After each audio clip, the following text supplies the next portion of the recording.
अथ श्री दुर्गा सप्तशती पहलाध्याय। महर्षि ऋषिका राजा सुरथ और समाधि को देवी की महिमा बताना। महर्षि मार्कंडेय बोले, सूर्य के पुत्र सावर्णिक की उत्पत्ति की कथा विस्तार पूर्वक कहता हूँ, सुनो। सावर्णिक महामाया की कृपा से जिस प्रकार मनवंतर के स्वामी हुए उसका भी हाल सुनो।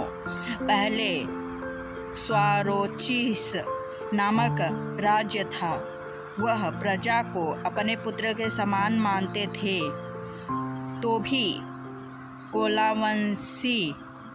विध्वंसी राजा उनके शत्रु बन गए। दुष्टों को दंड देने वाले राजा सुरथ की उनके साथ लड़ाई हुई। कोला विध्वंसियों के संख्या में कम होने पर भी राजा सुरथ युद्ध में उनसे हार गए। तब वह अपने नगर में आ गए। केवल अपने देश का राज्य ही उनके पास रह गया और वह उसी देश के राजा होकर राज्य करने लगे। किंतु उनके शत्रुओं ने उन पर वहां आक्रमण किया। राजा को बलहीन देखकर उसके दुष्ट मंत्रियों ने राजा की सेना और खजाना अपने अधिकार में कर लिया। राजा सुरथ अपने राज्य अधिकार को हार कर शिकार खेलने के बहाने घोड़े पर सवार होकर वहां से एक भयंकर वन की ओर चल गए। उस वन में उन्होंने महर्षि मेधा का आश्रम देखा। वहां मेधा महर्षि अपने शिष्यों तथा मुनियों से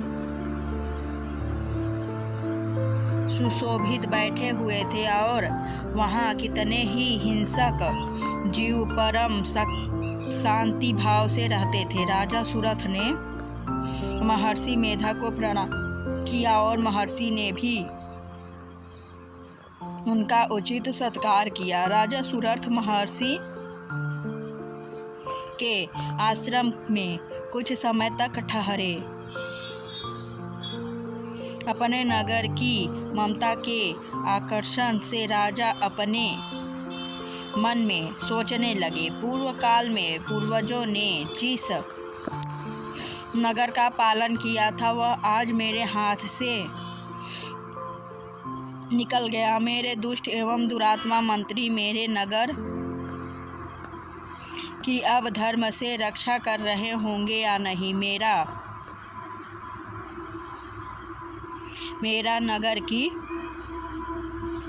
अब धर्म से रक्षा कर रहे होंगे या नहीं। मेरा प्रधान हाथी जो कि सदा मद की वर्षा करने वाला और सूरवीर था, मेरे वरियों के वश में होकर न जाने क्या दुख भोग रहा होगा। मेरे आज्ञाकारी नौकर जो मेरी कृपा से धन और भोजन पाने से सदैव सुखी रहते थे और मेरे पीछे पीछे चलते थे, वह अब निश्चय ही दुष्ट राजाओं का अनुसरण करते होंगे तथा मेरे दुष्ट एवं दुरात्मा मंत्रियों द्वारा व्यर्थ ही धन को व्यय करने से संचित किया हुआ मेरा खजाना एक दिन अवश्य खाली हो जाएगा। इस प्रकार की बहुत सी बातें सोचता हुआ राजा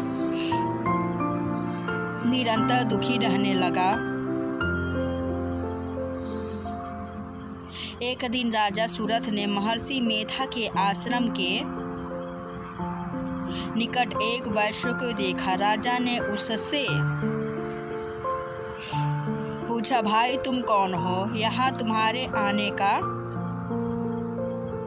क्या कारण है और तुम मुझे शोकग्रस्त अनमने से दिखाई देते हो, इसका क्या कारण है? राजा के यह नम्र वचन सुन वैश्य ने महाराज सुरथ को प्रणाम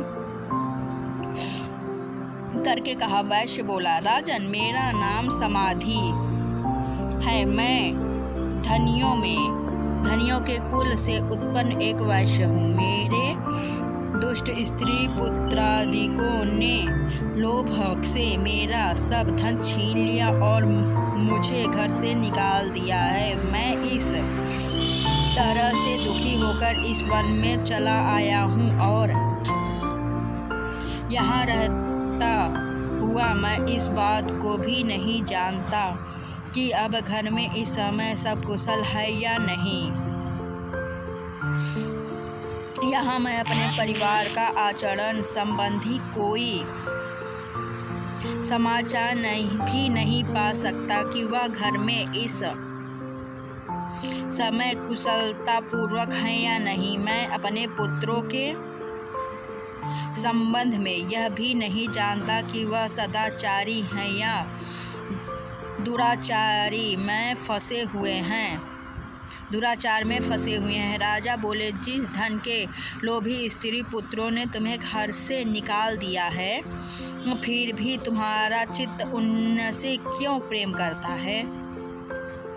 वैश्य ने कहा, मेरे विषय में आपका ऐसा कहना उचित है, ठीक है, किंतु मेरा मन इतना कठोर नहीं है। यद्यपि उन्होंने धन के लोभ में पड़कर पितृ स्नेह को त्याग कर मुझे घर से निकाल दिया है, तो भी मेरे मन में उनके लिए कठोरता नहीं आती। हे महामते, मेरा मन फिर भी उनके क्यों फंस रहा है? इस बात को जानते हुए भी मैं नहीं जान रहा।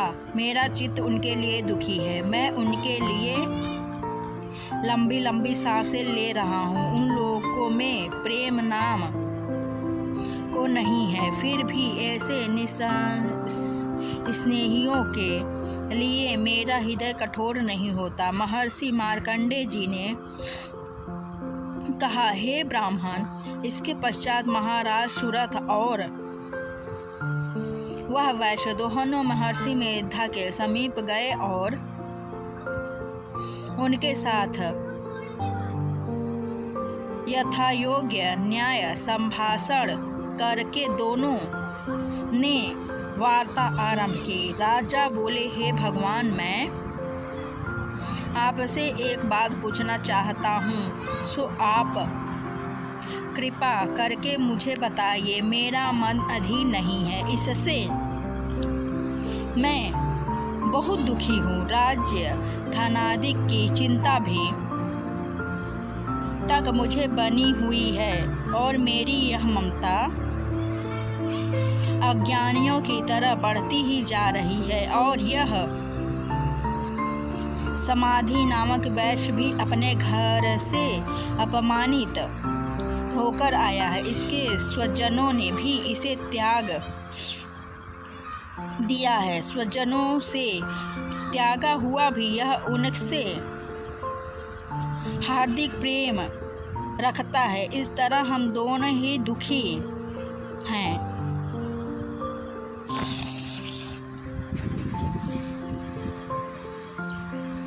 हे महाभाग, उन लोगों के अवगुणों को देखकर भी हम दोनों के मन में उनके लिए ममता जनित आकर्षण उत्पन्न हो रहा है। हमारे ज्ञान रहते हुए भी ऐसा क्यों है? अज्ञानी मनुष्यों की तरह हम दोनों ये मूर्खता क्यों है? महर्षि मेधा ने कहा, विषम मार्ग का ज्ञान सब जंतुओं को है। सबको लिए विषय पृथक पृथक होते हैं। कुछ प्राणी दिन में नहीं देखते और कुछ रात को, परंतु कई जीव ऐसे हैं जो दिन तथा रात दोनों में देख सकते हैं। यह सत्य है कि मनुष्यों में ज्ञान प्रधान है, किंतु केवल मनुष्य ही ज्ञानी नहीं होता। पशु पक्षी आदि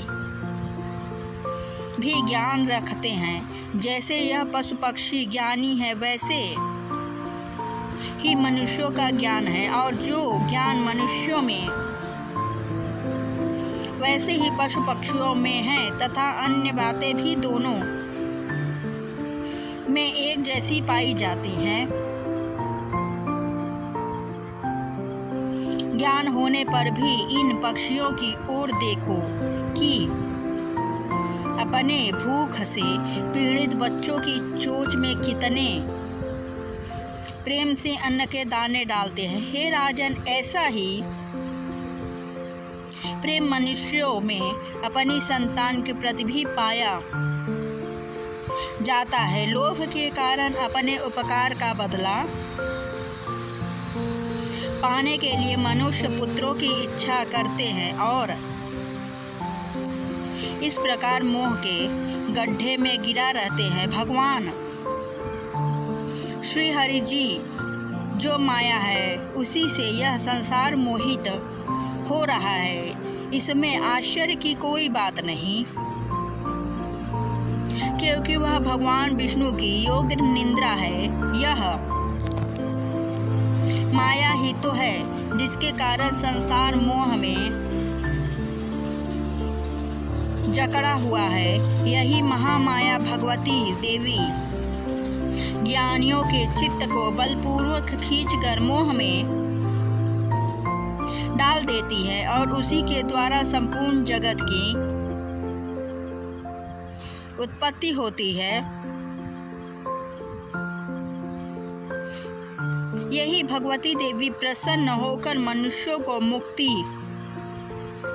प्रदान करती हैं। यही संसार के बंधन का कारण है तथा संपूर्ण ईश्वरों की भी स्वामिनी है। महाराज सूरथ ने पूछा, भगवान वह देवी कौन सी है जिसको आप महामाया कहते हैं? हे ब्राह्मण, वह कैसे उत्पन्न हुई और उसका कार्य क्या है? उसके चरित्र कौन कौन से हैं?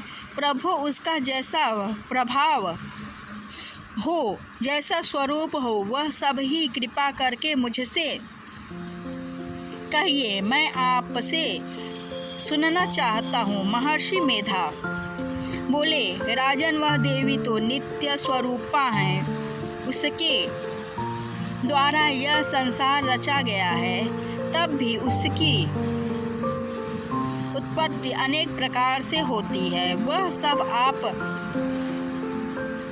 मुझसे सुनो। वह देवताओं का कार्य सिद्ध करने के लिए प्रकट होती हैं। उस समय वह उत्पन्न हुई कहलाती हैं।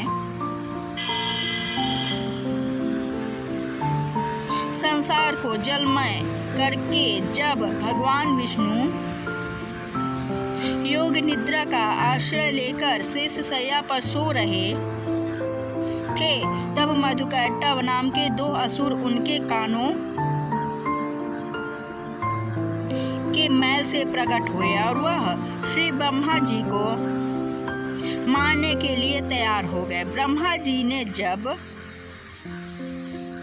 उन दोनों को अपने ओर आते देखा और वह भी देखा कि भगवान विष्णु योग निद्रा का आश्रय लेकर सो रहे हैं, तो वह उस समय श्री भगवान को जगाने के लिए उनके नेत्रों में निवास करने वाले योग निद्रा की स्तुति करने लगे। श्री ब्रह्मा जी ने कहा, हे देवी, तुम ही स्वाहा, तुम ही स्वधा और तुम ही वष्टकार हो। स्वर भी तुम्हारा ही स्वरूप है।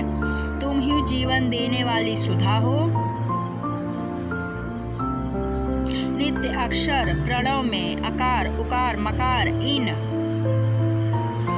तीनों में माताओं के रूप में तुम ही स्थित हो। इनके अतिरिक्त जो बिंद पथ अर्धमात्रा है, जिसका कि विशेष रूप से उच्चारण नहीं किया जाता है, हे देवी, वह भी तुम ही हो। हे देवी, संध्या, सावित्री तथा परम जननी तुम ही हो। तुम इस विश्व को धारण करने वाली हो। तुमने ही इस जगत की रचना की है और तुम ही इस जगत का पालन करने वाली हो, तुम ही कल्प के अंत में सबको भक्षण करने वाली हो। हे देवी, जगत की उत्पत्ति के समय तुम सृष्टि रूपा होती हो, पालन काल में स्थित रूपा हो और कल्प में अंत में संहार रूपा धारण कर लेती हो। तुम ही महाविद्या, महामाया, महामेधा, महारात्रि और मोहरात्रि हो। श्री ईश्वरी और बोध स्वरूपा बुद्धि भी तुम ही हो। लज्जा, पुष्टि, तुष्टि, शांति और क्षमा भी तुम ही हो।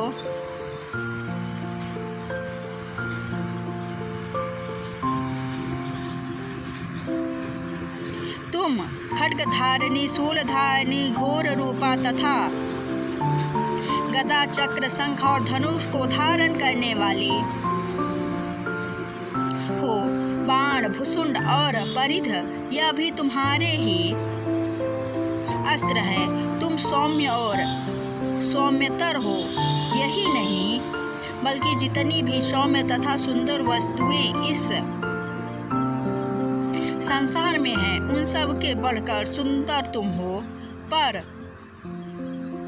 और अपर, सबसे पर रहने वाली सुंदर तुम ही हो।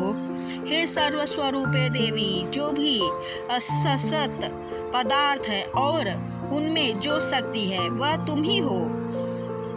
ऐसी अवस्था में भला तुम्हारी स्तुति कौन कर सकता है? इस संसार की सृष्टि, पालन और संहार करने वाली जो भगवान हैं, उनको भी जब तुमने निद्रा के वशीभूत कर दिया है, तो फिर तुम्हारी स्तुति कौन कर सकता है? मुझे भगवान विष्णु तथा भगवान शंकर को शरीर धारण कराने वाली तुम ही हो। तुम्हारी स्तुति करने की शक्ति किसमें है? हे देवी, तुम तो अपने इन उदार प्रभावों के कारण ही प्रसन्नित्य हो। मधु और कैटव जो भयंकर असर हैं, इन्हें मोह में डाल दो और श्री हरि भगवान विष्णु को भी जल्दी जगा दो और इनको मार डालने की बुद्धि भी उत्पन्न कर दो। महर्षि मेधा बोले, हे राजन, जब श्री ब्रह्मा जी ने देवी से इस प्रकार स्तुति करके भगवान को जगाने तथा मधु और कैटव को मारने के लिए कहा, तो वह भगवान श्री विष्णु के नेत्र, मुख, नासिका, बाहु, हृदय और वक्षस्थल से निकल ब्रह्मा जी के सामने खड़ी हो गई। उनका ऐसा करना था कि भगवान श्री हरि तुरंत जाग उठे और दोनों असुरों को देखा, जो कि अत्यंत बलवान तथा पराक्रमी थे और मारे क्रोध के जिनके नेत्र लाल हो रहे थे और जो ब्रह्मा जी का वध करने के लिए तैयार थे। तब क्रुद्ध हो उन दोनों दुरात्मा असुरों के साथ भगवान श्री हरि पूरे 5000 वर्ष तक लड़ते रहे। एक तो वह अत्यंत बलवान तथा पराक्रमी थे, दूसरे महामाया ने भी उन्हें मोह में डाल रखा था। अतः वह श्री भगवान से कहने लगे, हम दोनों तुम्हारी वीरता से अत्यंत प्रसन्न है, तुम हमसे कोई वर मांगो। भगवान ने कहा, यदि तुम मुझ पर प्रसन्न हो तो अब तुम मेरे हाथों से मर जाओ, बस इतना सा ही वर मैं तुमसे मांगता हूँ। यहाँ दूसरे वर से क्या प्रयोजन है? महर्षि मेधा बोले, इस तरह से जब वह धोखे में आ गए और अपने चारों ओर जल ही जल देखा, तो भगवान श्री हरि से कहने लगे जहाँ पर जल न हो, सूखी जमीन हो, उसी जगह हमारा वध कीजिए। महर्षि मेधा कहते हैं तथास्तु कहकर भगवान श्री हरि ने उन दोनों को अपनी जांघ पर लेटाकर उन दोनों के सिर काट डाले। इस तरह से यह देवी श्री ब्रह्मा जी के स्तुति करने पर प्रकट हुई थी। अब तुमसे उनके प्रभाव का वर्णन करता हूँ, सो सुनो। जय माता दी, जय अम्बे। प्रथम अध्याय समाप्त। दुर्गा सप्तशती पाठ, दूसरा अध्याय। देवताओं ने तेज से देवी का प्रादुर्भाव और महिषासुर की सेना का वध। महिषासुर महर्षि मेधा बोले, प्राचीन काल में देवताओं और असुरों में पूरे 100 वर्ष तक घोर युद्ध हुआ था और देवराज इंद्र देवताओं के नायक थे। इस युद्ध में देवताओं की सेना परास्त हो गई थी और इस प्रकार संपूर्ण देवताओं को जीत महिषासुर इंद्र बन बैठा था। युद्ध के पश्चात हारे हुए देवता प्रजापति श्री ब्रह्मा को साथ लेकर उस स्थान पर पहुँचे जहाँ पर कि भगवान शंकर विराजमान थे। देवताओं ने अपनी हार का सारा वृत्तांत भगवान श्री विष्णु और शंकर जी से कह सुनाया। वह कहने लगे, हे प्रभु, महिषासुर सूर्य, चंद्रमा, इंद्र, अग्नि, वायु, यम, वरुण तथा अन्य देवताओं के सब अधिकार छीनकर सबका अधिष्ठाता स्वयं बन बैठा है। उसने समस्त देवताओं को स्वर्ग से निकाल दिया है। वह मनुष्यों की तरह पृथ्वी पर विचर रहे हैं। दैत्यों की सारी करतूत हमने आपको सुना दी है और आपकी शरण में इसलिए आए हैं कि आप उनके वध का उपाय सोचें। देवताओं की बातें सुनकर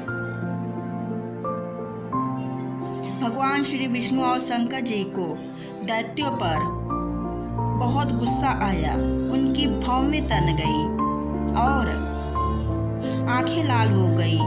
गुस्से में भरे हुए भगवान विष्णु के मुख से बड़ा भारी तेज निकला और उसी प्रकार का तेज भगवान शंकर, ब्रह्मा और इंद्र आदि दूसरे देवताओं के मुख से प्रकट हुआ। फिर वह सारा तेज में मिल गया और तेज का पुंज वह ऐसे दिखता था जैसे कि ज्वल्यमान पर्वत हो। देवताओं ने देखा कि उस पर्वत की ज्वाला चारों ओर फैली हुई थी और देवताओं के शरीर से प्रकट हुए तेज की किसी अन्य तेज से तुलना नहीं हो सकती थी। एक स्थान पर इकट्ठा होने पर वह तेज एक देवी के रूप में परिवर्तित हो गया और अपने प्रकाश से तीनों लोकों में व्याप्त जान पड़ा। वह भगवान शंकर का तेज था। उससे देवी का मुख प्रकट हुआ। यमराज के तेज से उनके सिर के बाल बने। भगवान श्री विष्णु के तेज उनकी भुजाएं बनी। चंद्रमा के तेज से दोनों स्तन और इंद्र के तेज से जंघा तथा पिंडली बनी और पृथ्वी के तेज से नितंब बना। ब्रह्मा के तेज से दोनों चरण और सूर्य के तेज से उनकी उंगलियां पैदा हुई।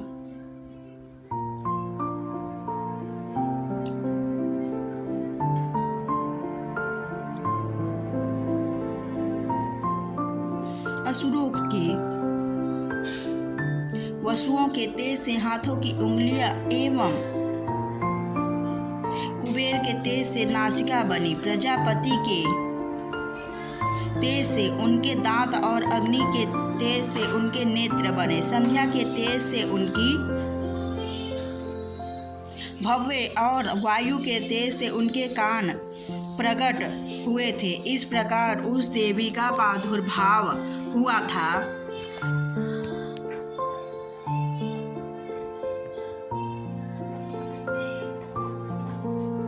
महिषासुर से पराजित देवता उस देवी को देखकर अत्यंत प्रसन्न हुए। भगवान शंकर ने अपने त्रिशूल में से एक त्रिशूल निकालकर उस देवी को दिया और भगवान विष्णु ने अपने चक्र में से एक चक्र निकालकर उस देवी को दिया। वरुण ने अपने चक्र में से एक चक्र निकालकर उस देवी को दिया। वरुण ने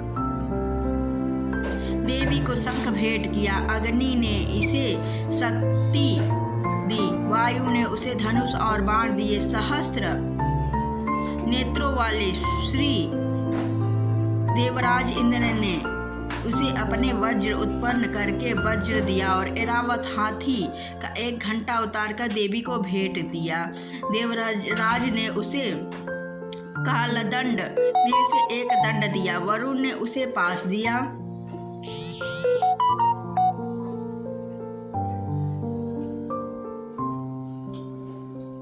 प्रजापति ने उस देवी को स्फटिक की माला और ब्रह्मा जी ने उसे कलदंड कमंडलू दिया।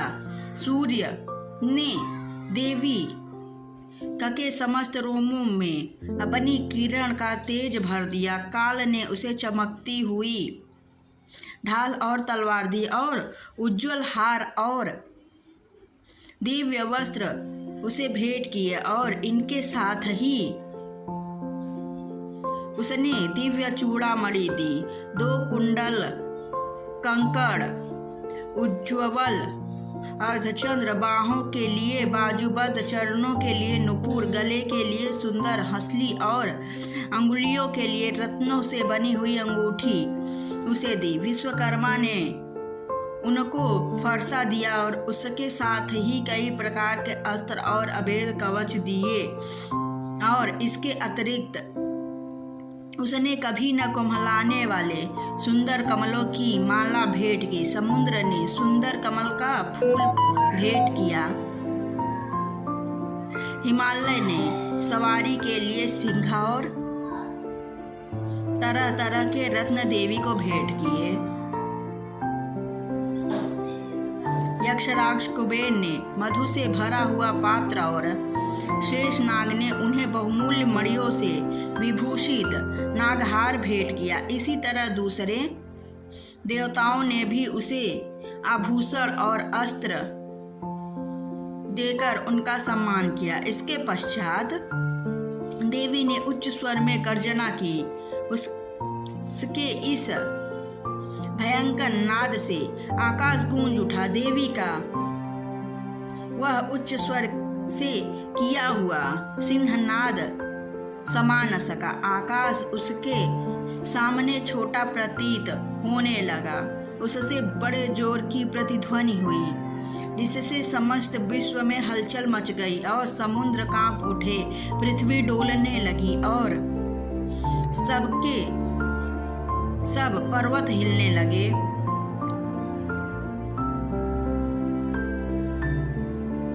देवताओं ने उस समय प्रसन्न हो सिंहवाहिनी जगतमयी देवी से कहा, देवी तुम्हारी जय हो। इसके साथ महर्षियों ने भक्ति भाव से विनम्र होकर उनकी स्तुति की। संपूर्ण त्रिलोकी को शोक नमग्न देखकर दैत्यगण अपनी सेनाओं के साथ लेकर और हाथियां आदि सजाकर उठ खड़े हुए। महिषासुर ने क्रोध की कोई सीमा नहीं थी।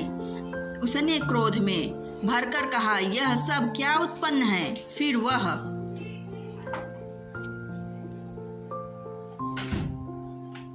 वह अपनी सेना के साथ उस ओर दौड़ा जिस ओर से भयंकर नाद का शब्द सुनाई दिया था और आगे पहुंचकर उसने देवी को देखा जो कि अपनी प्रभा से तीनों लोकों को प्रकाशित कर रही थी। उसके चरणों के भार से पृथ्वी दबी जा रही थी। माथे के मुकुट से आकाश में एक रेखा सी बन रही थी और उसके धनुष की टंकारे से सब लोग क्षुब्ध हो रहे थे। देवी अपनी सहस्त्रों भुजाओं को संपूर्ण दिशाओं में फैलाए खड़ी थी। इसके पश्चात उनका दैत्यों के साथ युद्ध छिड़ गया और कई प्रकार के अस्त्रों शस्त्रों से सब दिशाएं उद्भासित होने लगी। महिषासुर की सेना का सेनापति चीचू नामक एक महान असुर था। वह आगे बढ़कर देवी के साथ युद्ध करने लगा और दूसरे दैत्यों की चतुरंगिनी सेना साथ लेकर चामर भी लड़ने लगा और 60,000 महारथियों को साथ लेकर उदग्र नामक महादैत्य आकर युद्ध करने लगा। 60,000 महारथियों को साथ लेकर उदग्र नामक महादैत्य आकर युद्ध करने लगा और महाहनु नामक असुर 1 करोड़ रथियों के लेकर असीलोमा नाम असुर 5 करोड़ सैनिकों को साथ लेकर युद्ध करने लगा। युद्ध में आ डटा। विडाल नामक असुर 1 करोड़ रथियों सहित लड़ने को तैयार था। इस सब के अतिरिक्त और भी हजारों असुर हाथी और घोड़े साथ लेकर लड़ने लगे और इन सबके पश्चात महिषासुर करोड़ों रथों हाथियों और घोड़ों सहित वहां आकर देवी के साथ लड़ने लगा। सभी असुर तोमर, भिंडीपाल, शक्ति, मूसल, खड्गों, फरसों, पट्टियों के साथ रणभूमि में देवी के साथ युद्ध करने लगे। कई शक्तियां फेंकने लगी और कई अन्य अस्त्र शस्त्रादि। इनके पश्चात सबके सब दैत्य अपनी अपनी तलवारों हाथों में लेकर देवी की ओर दौड़े और उसे मार डालने का उद्योग करने लगे। मगर देवी क्रोध में भरकर खेल में उनके सब अस्त्रों शस्त्रों को काट दिया। इसके पश्चात ऋषियों और देवताओं ने देवी की स्तुति आरंभ कर दी और वह प्रसन्न होकर असुरों के शरीरों पर अस्त्र शस्त्रों की वर्षा करती रही।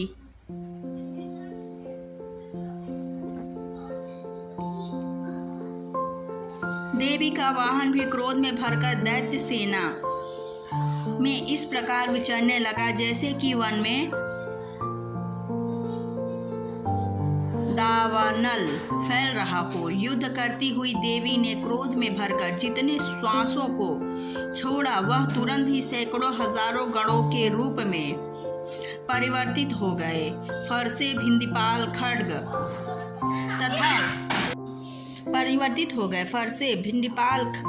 खड्ग तथा पट्टिस इत्यादि अस्त्रों के साथ दैत्यों के युद्ध करने लगे। देवी की शक्ति से बड़े हुए वह गण दैत्यों का नाश करते हुए ढोल, शंख व मृदंग आदि बजा रहे थे। तदंतर देवी ने त्रिशूल, गदा, शक्ति, खड्ग इत्यादि से सहस्त्रों असुरों को मार डाला। कितनों को घंटे की भयंकर आवाज से ही यमलोक पहुंचा दिया। इतने ही असुर को उसने पास में बांधकर पृथ्वी पर धर घसीटा। कितनों को अपनी तलवार के टुकड़े कर दिए और कितनों को गदा की चोट से धरती पर सुला दिया। कई दैत्य मूसल की मार से घायल होकर रक्तपान करने लगे और कई शूल से छाती फट जाने के कारण पृथ्वी पर लेट गए और कितने की बाण से कमर टूट गई। देवताओं को पीड़ा देने वाले दैत्य कट कट कर मरने लगे। कितनों की बाहें अलग हो गई, कितनों की ग्रीवाएं कट गई, कितनों के सिर कटकर धूल भूमि पर लुढ़क गए, कितनों के शरीर बीच में से कट गए और कितनों की जंघाएं कट गए और वह पृथ्वी पर गिर पड़े। कितने ही सिरों व पैरों के कटने पर भूमि से उठ खड़े हुए और शस्त्र हाथ में लेकर देवी से लड़ने लगे। और कई दैत्यगण भूमि में बाजों की ध्वनि के साथ नाच रहे थे। कई असुर जिनके सिर कट चुके थे, बिना सिर के धड़ से ही हाथ में शस्त्र लेते हुए लड़ रहे थे। दैत्य रह रह कर ठहरो ठहरो कहते हुए देवी को युद्ध के लिए ललकार रहे थे।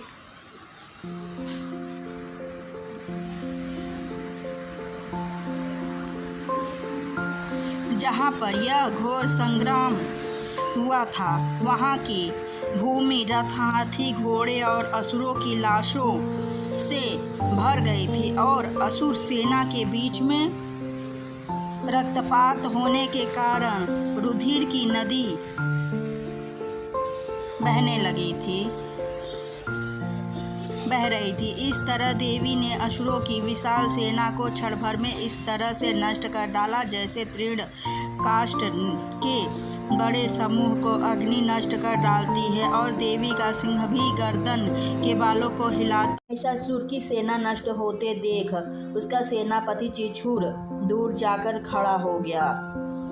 देवी पर इस प्रकार बाणों की वर्षा करने लगा मानो सुमेरु पर्वत पानी की धार बरसा रहे हो। इस प्रकार देवी ने अपने बाणों से उसके बाणों को काट डाला तथा उसके घोड़ों व सारथी को मार दिया। साथ ही उसके धनुष और उसकी अत्यंत ऊंची ध्वजा को भी काटकर नीचे गिरा दिया। उसका धनुष कट जाते पश्चात उसका शरीर अंग भी अपने बाणों के भिन्न कर दिया। धनुष, घोड़े और साथी के नष्ट हो जाने पर असुर ढाल और तलवार लेकर देवी की तरफ आया। उसने अपनी तीक्ष्ण बाण वाली तलवार से देवी के सिंह के मस्तक पर प्रहार किया और बड़े वेग से देवी की बाईं भुजा पर वार किया, किंतु देवी की बाईं भुजा को छूते ही उस दैत्य की तलवार टूटकर 2 टुकड़ों हो गई। इसके दैत्य ने क्रोध से भरे शूल हाथ में लिए और उससे भद्रकाली देवी की ओर फेंका। देवी की ओर आता हुआ वह शूल आकाश से गिरते हुए सूर्य के समान प्रज्वलित हो उठा। उस शूल ने अपनी ओर आते हुए देख देवी ने शूल छोड़ा। महाअसुर के शूल 100 टुकड़े कर दिए। हाथ ही महाअसुर के प्राण भी हर लिए। चिछुर के मर जाने पर देवताओं के दुख देने वाला चामर नाम का लड़ने के लिए आया शक्ति के प्रहार से, किंतु देवी ने अपनी हुंकार से ही उसे तोड़ कर पृथ्वी पर डाल दिया। शक्ति को टूटा हुआ देख दैत्य ने क्रोध से लाल होकर शूल को चलाया, किंतु देवी का सिंह उछल कर हाथी के मस्तक पर सवार हो गया और दैत्य के साथ बहुत ही तीव्र युद्ध करने लगा। फिर वह दोनों लड़ते हुए हाथी पर से पृथ्वी पर आ गिरे। दोनों बड़े क्रोध से लड़ने लगे। फिर सिंह बड़े आकाश की ओर उछला, पंजे से चामर सिंह धड़ से अलग कर दिया। क्रोध से भरे उद्धत को भी मार गिरा। कराल को दांतों से, मुक्कों से, थप्पड़ों से चूर्ण कर डाला। क्रुद्ध हुई देवी ने गदा के प्रहार से उद्धत दैत्य को मार गिराया। भिंदीपाल के वासुकल को बाणों से, ताम्र तथा अंधत को मौत के घाट उतार दिया। तीनों नेत्रों वाली परमेश्वरी ने त्रिशूल उग्रसेन की महाहनु नामक राक्षस को मार गिराया। उसने अपनी तलवार से बिडाल नाम के दैत्य का सिर काट डाला तथा अपने बाणों के 2 मूर्ख राक्षसों को यमलोक को पहुंचा दिया। इस प्रकार जब महिषासुर ने देखा कि देवी ने मेरी सेना को नष्ट कर दिया है तो वह भैंसे का रूप धारण करके देवी से लड़ने लगा। गढ़ों को कितनों को अपने पूँछों से, कितनों को सिंहों से, कितनों को दौड़ा दौड़ा कर, अनेकों हिंसावाद कितनों चक्कर से देकर और कितनों को श्वास आयुष पृथ्वी पर गिरा दिया। वह दैत्य इस प्रकार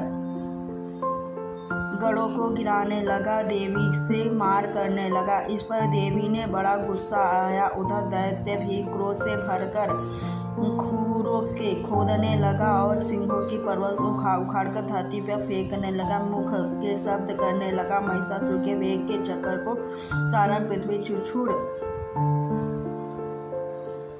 सिंहों के घात करने लगे। देवी का पास फेंकर दैत्य को बांध लिया और उसने बांध जाने पर अत्यंत रूप त्याग दिया, सिंह का रूप बना लिया और ज्यों ही देवी उसका सिर काटने के लिए तैयार हुई, पुरुष का रूप बना लिया जो कि हाथ में तलवार लिए हुए था। देवी ने तुरंत ही अपने बाणों के साथ उस पुरुष की तलवार ढाल सहित काट दिए। सूर्य ने देवी के सिंह को खींचने लगा और गर्जन करने लगा। देवी ने अपनी तलवार से उसकी सूंड काट डाली। तब राक्षस ने एक बार फिर भैंसे का रूप धारण कर लिया, पहले की तरह चर अचर करने लगा, बारंबार उत्तम मधु का पान करने लगी और लाल लाल नेत्र कर हंसने लगी। उधर बलवीर तथा मन में क्रुद्ध दैत्य की गर्जने लगे। देवी ने अपने बाणों से उसके फेंका हुआ पर्वत को चूर्ण कर दिया। वो मुंड, अब तक मैं मधुपान कर रही थी, तब तक तू गरज ले और इसके पश्चात मेरे हाथों से तेरी मृत्यु होगी। महर्षि मेधा ने कहा। यो कहकर देवी उछलकर उस पर जा चढ़ी और उसको अपने पैरों से दबाकर शूल के ऊपर गले पर आघात किया। देवी के पैर से दबे दैत्य अपना मुख से बाहर निकलने लगा। देवी ने अपने प्रभाव से इसे रोक दिया। जब वह आधा निकला हुआ था, दैत्य युद्ध करने लगा तो उसके मारे जाने पर गंधर्वराज। श्री दुर्गा सप्तशती चतुर्थोऽध्यायम्। इंद्रादि देवताओं द्वारा देवी की सिद्धि की इच्छा रखने वाले पुरुष जिनकी सेवा करते हैं तथा देवता जिन्हें सब ओर से घेरे रहते हैं, उन जया नाम वाली दुर्गा देवी का ध्यान करें। उनके श्री अंगों की आभा काले मेघ के समान श्याम है। वे अपने श्री अंगों की आभा काले मेघ के समान है। वे अपने कटाक्षों से शत्रु समूह को भय प्रदान करती है। उनके मस्तक पर आबाद चंद्रमा की रेखा शोभा पाती है। वे अपने हाथों में शंख, चक्र, कृपाण और त्रिशूल धारण करती है। उनके 3 नेत्र हैं। वे सिंह के कंधे पर चढ़ी हुई हैं और अपने तेज से तीनों लोकों को परिपूर्ण कर रही हैं। ऋषि कहते हैं,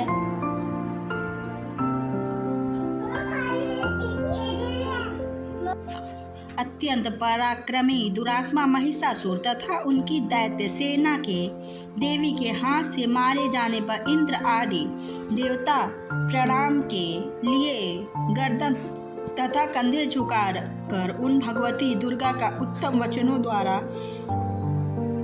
स्तवन करने लगे। उस समय उनके सुंदर अंगों में अत्यंत हर्ष के कारण रोमांच हो आया था।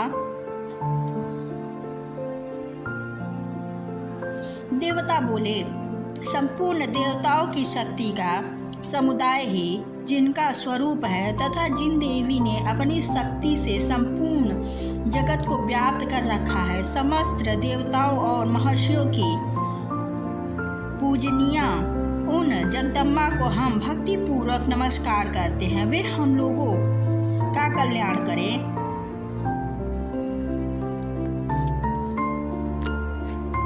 जिनके अनुपम प्रभाव और बल का वर्ण करने में भगवान शेषनाग, ब्रह्मा जी तथा महादेव जी भी समर्थ नहीं है। वे भगवती चंडिका संपूर्ण जगत का पालन एवं अशुभ भय का नाश करने का जो पुण्यात्माओं के घेरों में स्वयं ही लक्ष्मी रूप से पापियों के यहाँ दरिद्रता रूप से शुद्ध अंत करण वाले पुरुषों के हृदय में बुद्धि रूप से, सत्पुरुषों में श्रद्धा रूप से तथा कुलीन मनुष्यों में लज्जा रूप से निवास करती है, उन आप भगवती दुर्गा को हम नमस्कार करते हैं। देवी, आप संपूर्ण विश्वास पालन कीजिए।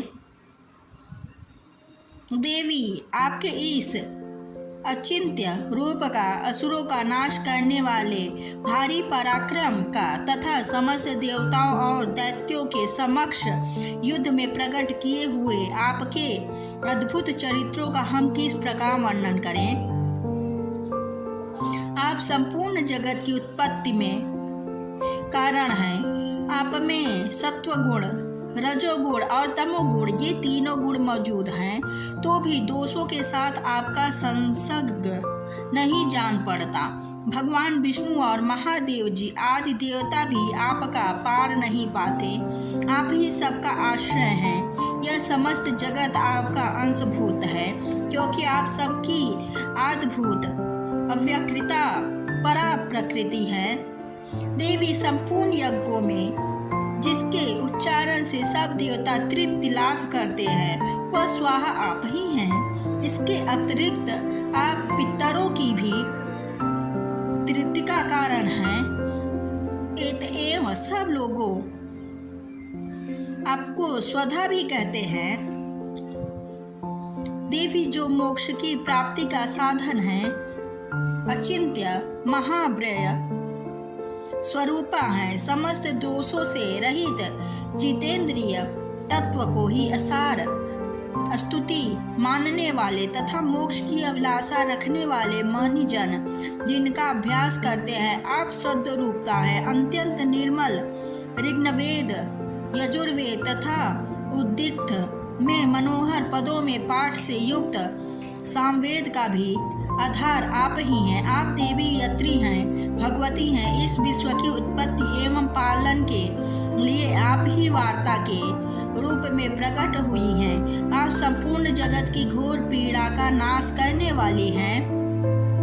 देवी जिससे समस्त शास्त्रों के सार का ज्ञान होता है, वह मेधा शक्ति आप ही हैं। दुर्गम भवसागर से पार उतारने वाली नौका रूप दुर्गा देवी भी आप ही हैं।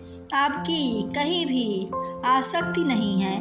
कैटव के शत्रु भगवान विष्णु के वक्षस्थल में एकमात्र निवास करने वाली भगवती लक्ष्मी तथा भगवान चंद्रशेखर द्वारा सम्मानित गौरी देवी भी आप ही हैं। आपका मुख मंद मुस्कान से सुशोभित निर्मल पूर्ण चंद्रमा के बिंब का अनुकरण करने वाला उत्तम सुवर्ण की मनोहर कांति से कमनीय है। तो भी उसे देखकर महिषासुर को क्रोध हुआ और वह सहसा उसने उस पर प्रहार कर दिया। यह बड़े आश्चर्य की बात है।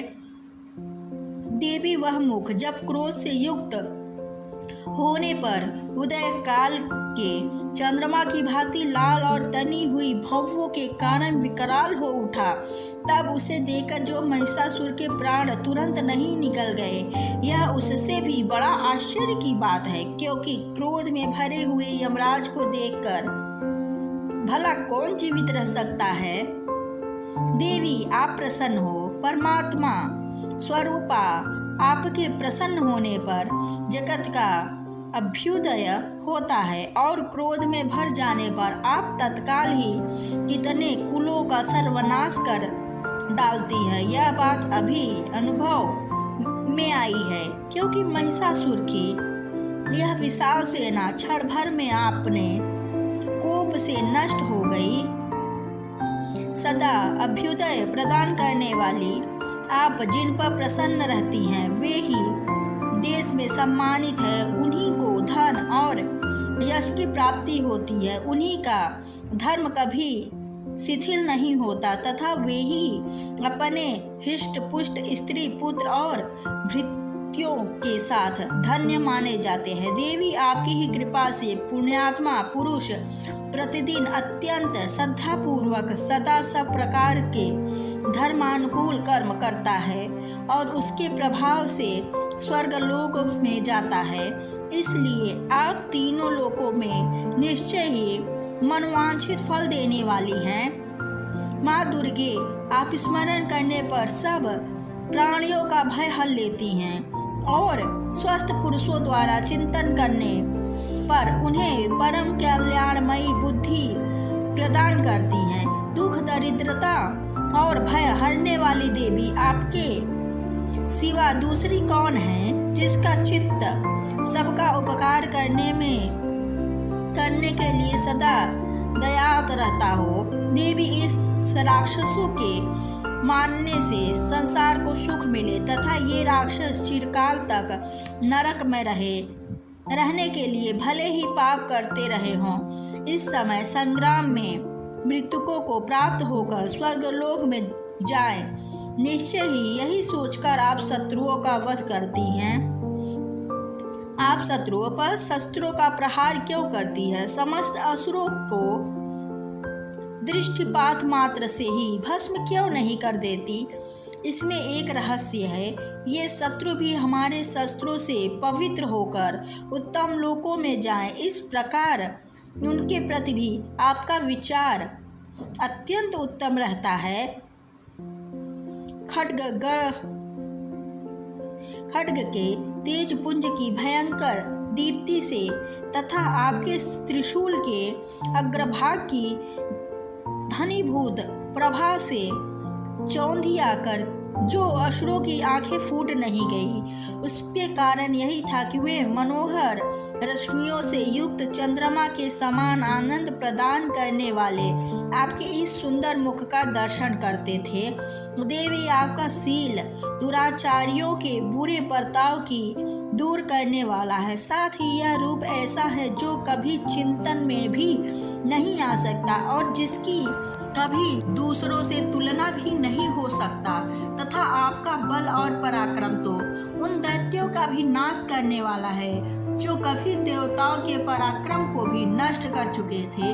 इस प्रकार आपने सत्र पर भी अपनी दया की ही प्रकट की है। वरदायिनी देवी, आपके इस पराक्रम की किसके साथ तुलना हो सकती है? तथा शत्रुओं को भय देने वाला एक अत्यंत मनोहर ऐसा रूप भी आपके सिवा और कहाँ है? हृदय में कृपा और बुद्धि में निष्ठुरता, ये दोनों बातें तीनों लोकों के भीतर केवल आप में ही देखी गई है। माता, अपने शत्रुओं का नाश करके इस समस्त त्रिलोकी की रक्षा की है। उन शत्रुओं को भी युद्ध भूमि में मारकर स्वर्गलोक में पहुंचाया है तथा उन्मत्त दैत्यों से प्राप्त होने वाले हम लोगों के भयों को भी दूर कर दिया है। आपको हमारा नमस्कार है। देवी, आप शूल से हमारी रक्षा करें। अंबिके, आप खड्ग से हमारी रक्षा करें तथा घंटा की ध्वनि और धनुष के टंकार से भी हम लोगों की रक्षा करें।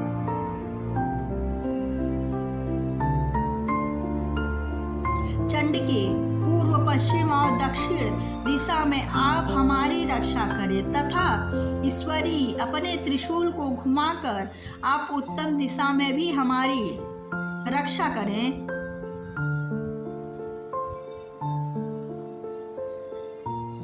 तीनों लोकों में आपके जो परम सुंदर एवं अत्यंत भयंकर रूप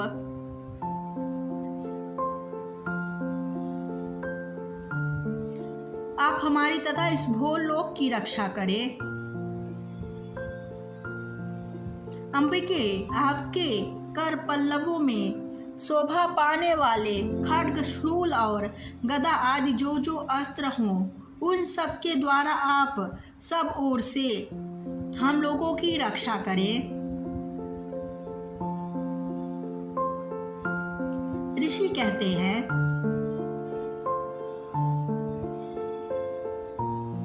इस प्रकार जब देवताओं ने जगन माता दुर्गा की स्तुति की और नंदन वन में दिव्य पुष्पों एवं गंध चंदन आदि के द्वारा उनका पूजन किया, फिर सबने मिलकर जब भक्ति पूर्वक दिव्य धूपों की सुगंध निवेदन की, तब देवी ने प्रसन्नवद होकर प्रणाम करते हुए सब देवताओं से कहा। देवी बोली,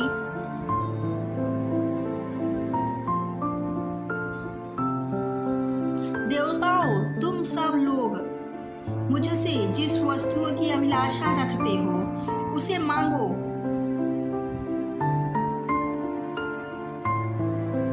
देवता बोले,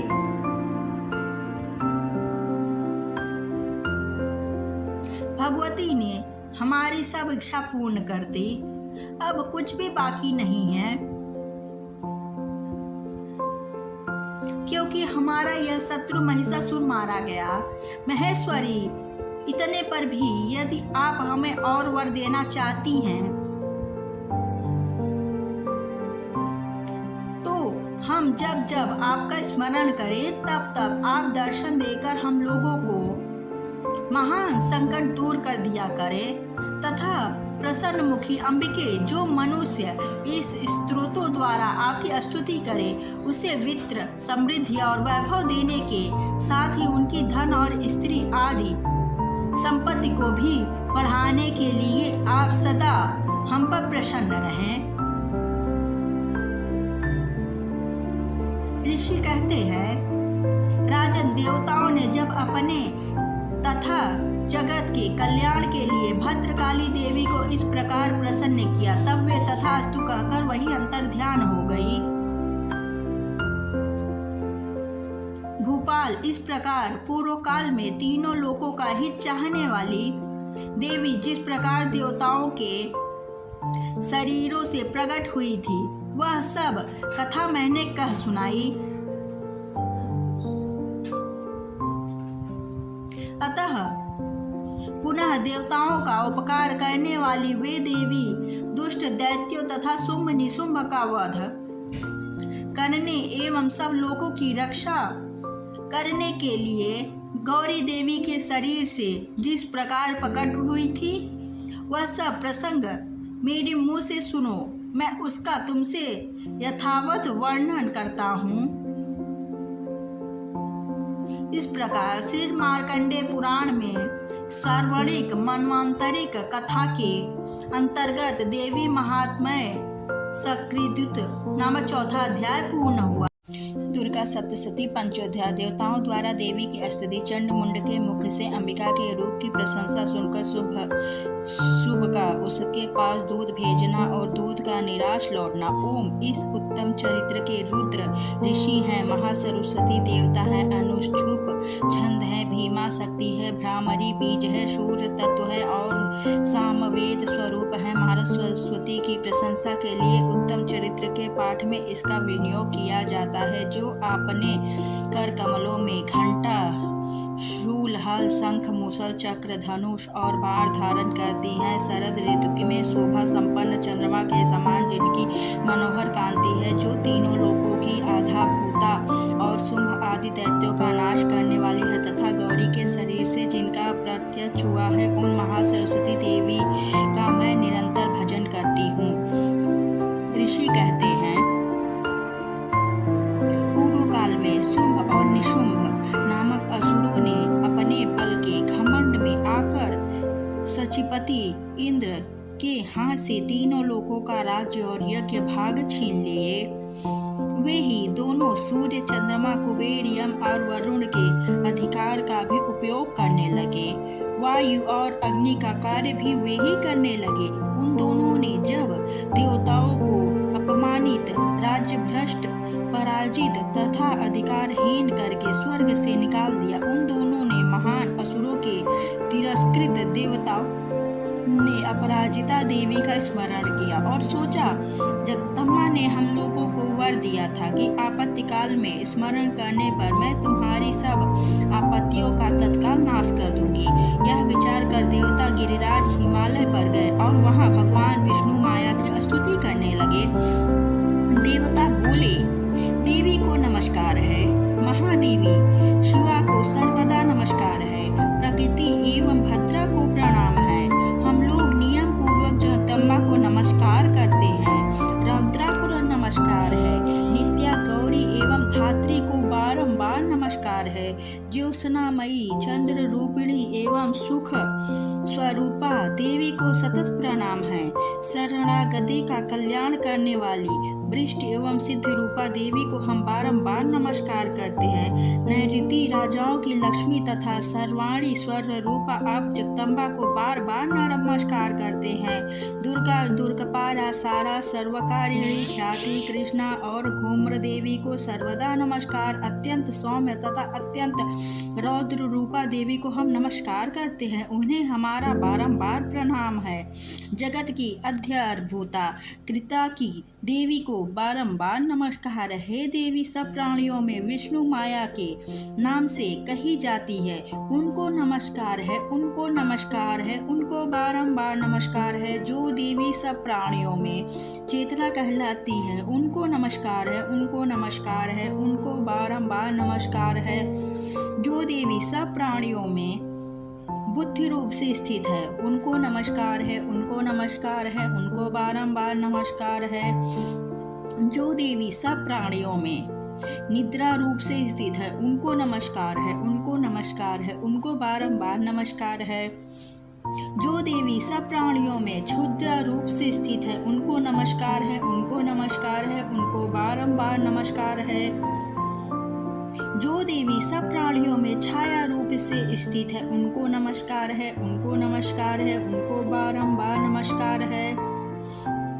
जो देवी सब प्राणियों में शक्ति रूप से स्थित है, उनको नमस्कार है, उनको नमस्कार है, उनको बारंबार नमस्कार है।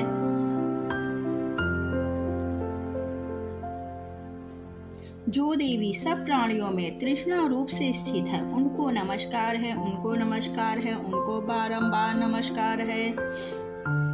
जो देवी सब प्राणियों में शांति रूप से स्थित है, उनको नमस्कार है, उनको नमस्कार है, उनको बारंबार नमस्कार है। जो देवी सब प्राणियों में जाति रूप से स्थित है, उनको नमस्कार है, उनको नमस्कार है, उनको बारंबार नमस्कार है। जो देवी सब प्राणियों में लज्जा रूप से स्थित है, उनको नमस्कार है, उनको नमस्कार है, उनको बारंबार नमस्कार है।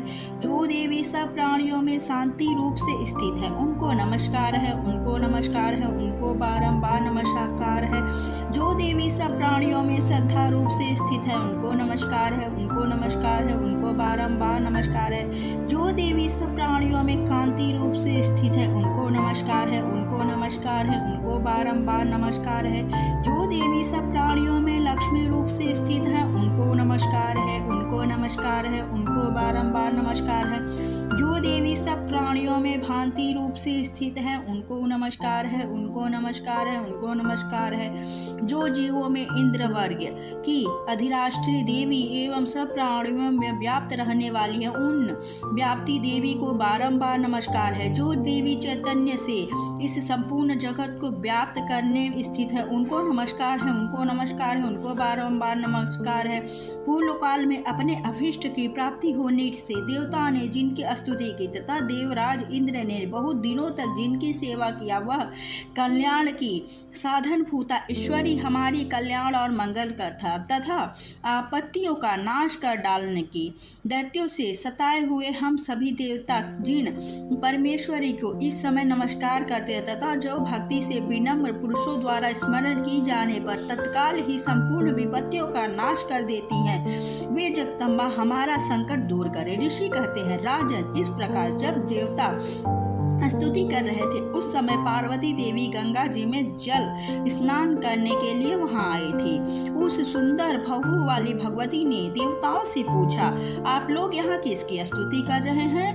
तब उन्हीं के शरीर कोश से प्रकट हुई शिवा देवी बोली, शुंभ दैत्य से तिरस्कृत और युद्ध में निशुंभ से पराजित हो यहाँ एकत्रित हुए हैं ये समस्त देवता, यह मेरी ही स्तुति कर रहे हैं। पार्वती जी के शरीर कोश से अंबिका का प्रादुर्भाव हुआ था, इसलिए समस्त लोकों में कौशिकी कही जाती है। कौशिकी के प्रकट होने के बाद पार्वती देवी का शरीर काले रंग का हो गया, अतः वह हिमालय रहने लगी।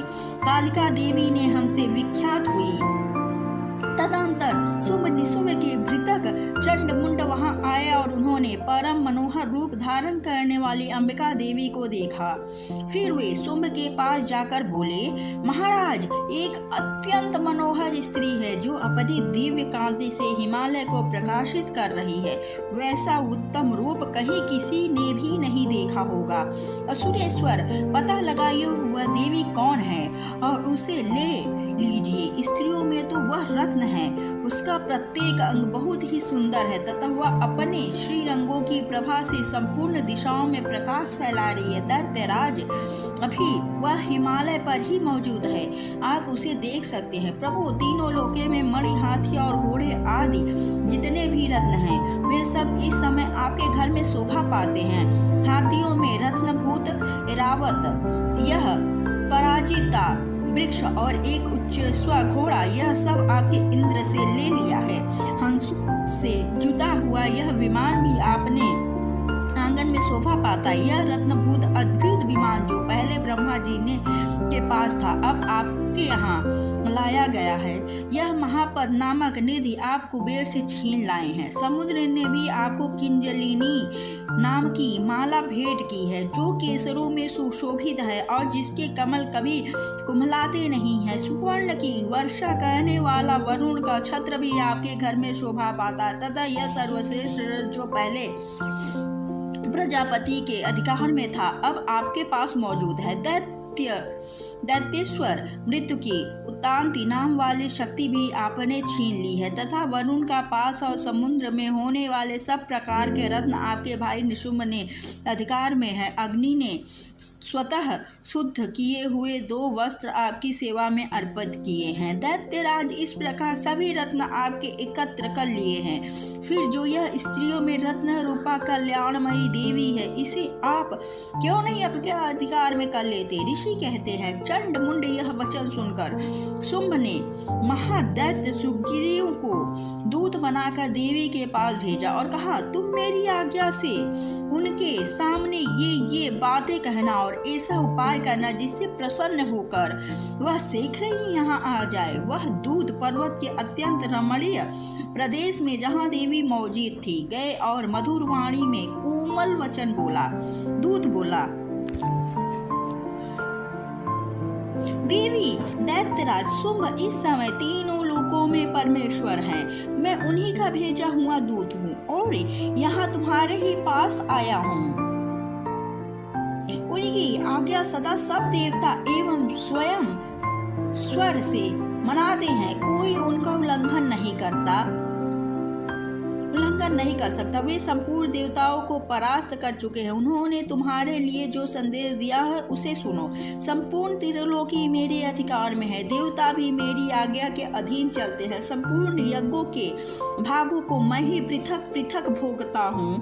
तीनों लोकों में जितने श्रेष्ठ रत्न है वे सब मेरे अधिकार में है। देवराज इंद्र का वाहन ऐरावत जो हाथी में रत्न के समान है, मैंने छीन लिया है। क्षीरासागर का मंथन करने से जो अश्वरत्न उच्चेश्व प्रकट हुआ था, उसे देवताओं ने मेरे पैरों पर पकड़कर समर्पित किया है। सुंदरी, उनके सिवा और भी जितने रत्नभूत पदार्थ देवताओं ने गंधर्वों और नागों के पास से, वे सब मेरे ही पास आ गए हैं।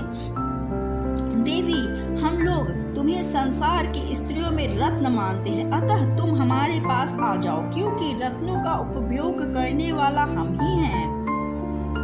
चंचल कटाक्षों वाली सुंदरी, तो मेरे भाई महापराक्रमी निशुंभ की सेवा में आ जाओ, क्योंकि तुम रत्न स्वरूपा हो। मेरा वर्ण करने से तुम्हें तुलना रहित महान ऐश्वर्य की प्राप्ति होगी। अपनी बुद्धि से यह विचार, तुम मेरे पत्नी बन जाओ। ऋषि कहते हैं,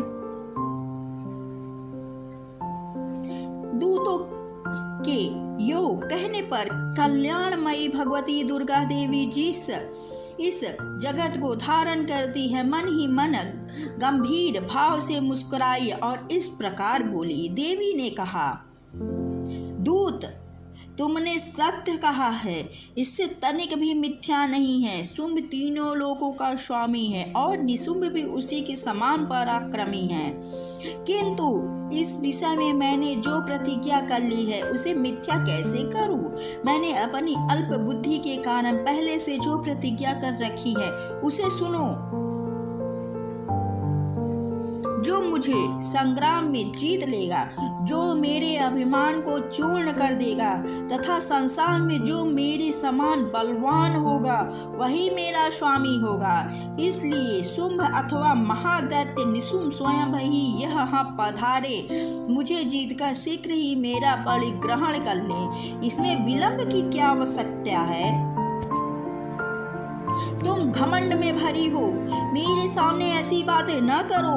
तीनों लोकों में कौन ऐसा पुरुष है जो शुंभ निशुंभ के समान खड़ा हो सकता है? दूत बोला, देवी देवी, अन्य दैत्यों के समान भी सारे देवता युद्ध में नहीं ठहर सकते, फिर तुम अकेली स्त्री होकर कैसे ठहर सकती हो?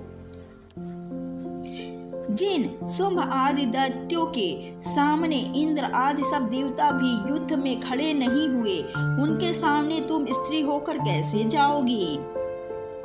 इसलिए तुम मेरे ही कहने से शुंभ निशुंभ के पास चली चलो। ऐसा करने से तुम्हारी गौरव की रक्षा होगी, अन्यथा जब वे केस पकड़कर घसीट कर तुम्हें अपनी प्रतिष्ठा खोकर जाना पड़ेगा। देवी ने कहा, तुम्हारा कहना ठीक है, शुंभ बलवान है और निशुंभ भी बड़ा पराक्रमी है, किंतु क्या करूं?